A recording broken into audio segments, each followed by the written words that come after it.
Hello students, तो आज हम पढ़ने वाले हैं टनल्स की वेंटिलेशंस के बारे में।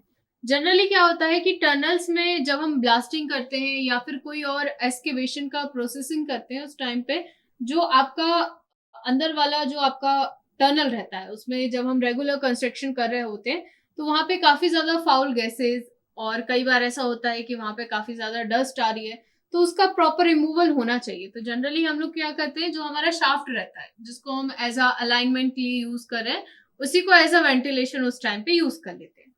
बट जनरली इसके अलावा ड्रिलिंग और मकिंग मकिंग जब होता है, तभी आपने देखा होगा आपका घर का कंस्ट्रक्शन चलता है और उसमें आपका कोई दीवार टूट रहा है या कुछ और हो रहा है, कितना ज्यादा धूल निकलता है।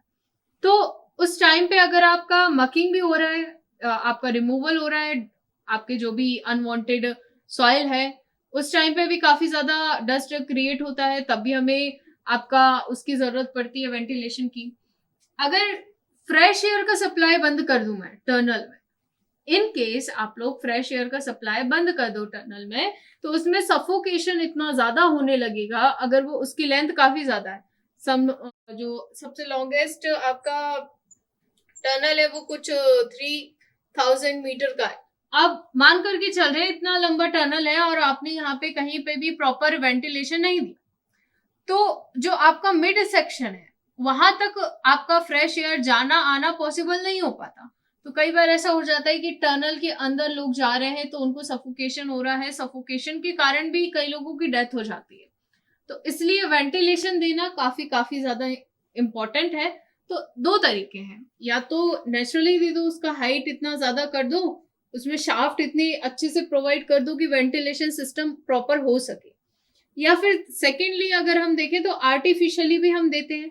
जैसे या तो हम एग्जॉस्ट लगा लेंगे, आर्टिफिशियल देने के लिए कुछ दो तीन तरीके हैं। जैसे हम ब्लोअर्स लगा लेते हैं, कई बार हम डक्ट्स दे देते हैं।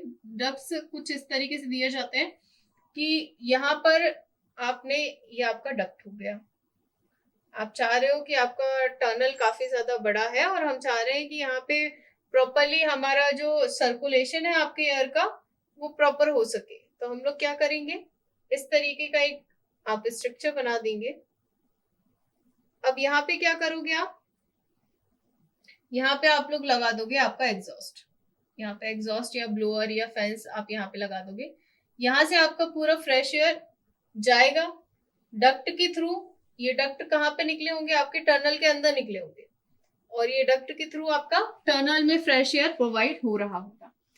या तो एक तरीका ये है कि हम यहाँ पे ब्लोअर्स लगा दें या फिर एग्जॉस्ट लगा दें वेंटिलेशन में, जैसे कि आप लोग किचन में करते हैं। किचन में आपने देखा होगा कि गर्मी काफी ज्यादा हो जाती है, तो हम लोग चाहते हैं कि एक रेगुलेशन बन सके आपके एयर का, तो अंदर की एयर बाहर जाएगी तभी बाहर की एयर अंदर आ पाएगी।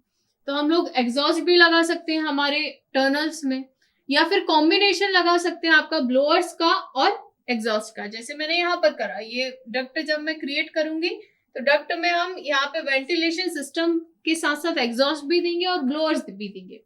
तो एग्जॉस्ट क्या करेगा, आपका अंदर का जो भी फाउल एयर्स है उसको बाहर लेके जाएगा, और बाहर ब्लोअर क्या करेगा, बाहर का जितना भी एयर है उसको अंदर लेके जाएगा। देखो, इससे एक चीज और रहता है कि आपका जो टेम्परेचर रहता है, घरों में देखा होगा कि जितने भी आपके खिड़की दरवाजे हैं सब एक बिल्कुल लाइन अलाइनमेंट में रहते हैं, एक लाइन में रहते हैं। आपका वेंटिलेशन सिस्टम भी है तो आप अंदर से लेकर बाहर तक के पूरे वेंटिलेशन एक लाइन में रखते हो। तो इससे क्या होता है कि आपका जब फ्रेश एयर अंदर बाहर होता है तो इसमें जो टेम्परेचर रहता है, नहीं तो टनल के अंदर का टेम्परेचर काफी ज्यादा इंक्रीज हो जाएगा। अगर हम बात करें कि आपकी जैसे अफ्रीका जैसे देश है, वहां पे तो और ज्यादा दिक्कतें क्रिएट हो जाती हैं। तो बहुत ज्यादा जरूरी है कि यहाँ पे टनल में फर्दर आपका यहाँ पे टेम्परेचर मेंटेन रहे। तो जितना आपका एयर का सर्कुलेशन होता रहेगा उतना ही टेम्परेचर मेंटेन रहता रहेगा, इसमें आपका सफोकेशन कम होगा, इसके साथ साथ टेम्परेचर ना डाउन होगा ना अप होगा। जितना बाहर का है समवॉट वो उसको मेंटेन करने की कोशिश करेगा। तो वेंटिलेशन की फंक्शनैलिटी को अगर हम देखें तो सबसे पहला फंक्शन ये होता है कि उसकी फाउल गैसेस को बाहर करना।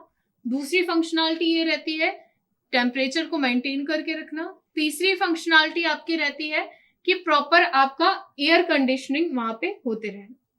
सो आई होप कि आपको ये सारी चीजें समझ आई होंगी। Thank you for watching.